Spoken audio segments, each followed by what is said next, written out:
recast. Yes, this week the glorious event of social media was the fact that the Twilight guy, Robert Pattinson, is now the new Batman. Yes, it seems that he has gone from one kind of bat creature to now a completely new one. And some people are excited and happy about the idea, but there are still some who aren't so happy, and supposedly there are even petitions started to get the character recast with Pattinson not in the role. Well, this is something that happens a lot, especially with popular franchises. In fact, this is something that has happened quite a few times already now with Batman. Just go a couple of years ago when it was announced that Ben Affleck was going to be the next Batman, and everyone was absolutely appalled with the idea and thought it was really, really bad. And ever since Batman v Superman Dawn of Justice, many people have argued that Affleck is one of the better aspects of the modern DC Universe movies. Then of course jump all the way back to 1989, when Tim Burton's Batman movie was coming out. Yes, finally Batman was going to be taken seriously and was going to be dark and gritty, unlike the 1960s TV show, where it was announced that Michael Keaton would be the next Batman, and fans were absolutely outraged. Fans were even apparently planning to boycott the movie because they were just so appalled with the idea that Beetlejuice and Mr. Mum was going to be Batman. I can kind of remember it happening at the time, and some people were generally appalled that Batman wasn't going to be played by Adam West, or how that would have worked out, I don't know. And I think other people were appalled because I think a lot of people wanted, at the time, they wanted Mel Gibson to play the role. But no, it seemed that when it was announced that Michael Keaton was cast, people were furious and they were unleashing out their fury. Yes, as early as the 80s, this was happening. But of course, Batman comes out, blows everyone away, and Michael Keaton's the best thing since sliced bread. Everyone loves him. In fact, when it was announced that he was leaving the role, people were equally screaming bloody murder, making the whole debacle that looked beforehand completely stupid and irrelevant. And of course, let's not forget The Dark Knight. Remember when it was announced that Heath Ledger would be the next Joker? And everyone was like, that 10 things I hate about you guy is the next Joker? Like, what? What? I remember at the time, people were absolutely taken back. They're like, how is this kid the next Joker? He is nothing like Jack Nicholson. Like, what the heck is going on? And then, of course, The Dark Knight comes out and he's like the best Joker ever.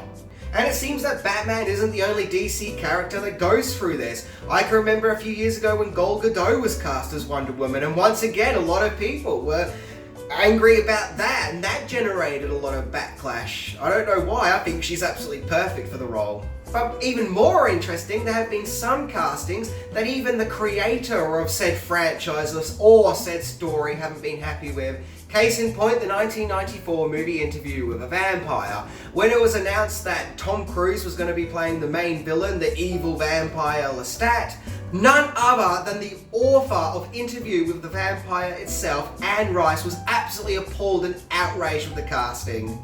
She basically found the casting of this character she created to be terrible. When she thought of Tom Cruise, she thought about him in Top Gun and Days of Thunder, you know, this sort of young hotshot character. She never saw him or envisioned him as being like this powerful vampire throughout the ages. But of course, he blew her away, and she actually ended up saying after the release of Interview with a Vampire that she was wrong and Tom Cruise was actually spot on. And interestingly enough, a similar thing happened with James Bond. In 1962, Sean Connery, yes, as in the Sean Connery, the one that everyone says is like the greatest Bond ever, the guy who immortalized Bond, the guy who is Bond, when he was cast, a lot of people were really against that. A lot of people saw him as a young, rough hooligan type character. They didn't think he had the splendor or nobility or sophistication of James Bond. And Ian Fleming himself was so against the casting. He thought it was wrong. He said you can't have Connery as Bond. He's not David Niven. He's not posh. He doesn't have the style or grace. But once again, Sean Connery is cast as Bond.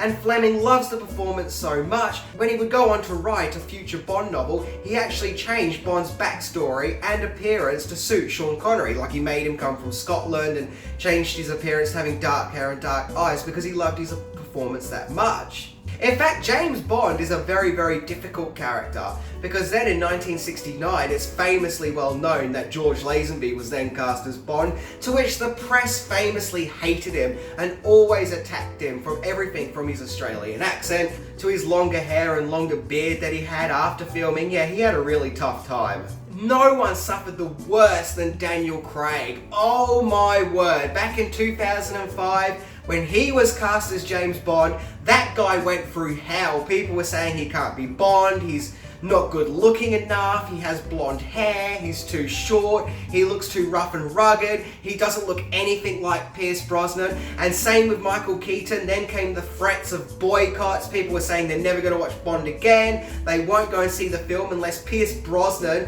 was put back in the role. Yes, that actually happened. There was petitions saying that they won't watch the next Bond film unless Pierce Brosnan was cast as James Bond again. In fact, Daniel Craig had it so bad, there was even a horrible website put up about him called craignotbond.com, because, you know, it's now the modern digital era, and this website was just dedicated to just belittling him and just putting down his looks and his acting ability, basically just being quite nasty. But, you know, to give Daniel Craig his credit, whenever it was brought up in interviews, he always said, hey, just watch the movie and then judge it for yourself. And of course, Casino Royale comes out, and once again, Daniel Craig is embraced as Bond. And once again, proving all their complaining to, you know, be a kind of a bit silly in hindsight.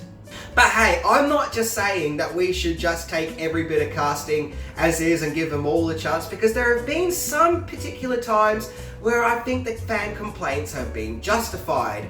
For example, remember when Jesse Eisenberg was cast as Lex Luthor and everyone was saying, oh, he's going to be ridiculous, why is the guy who played Mark Zuckerberg Lex Luthor? He's too young, he seems too nerdy, he's too socially awkward, he doesn't have the power or authority of Lex Luthor.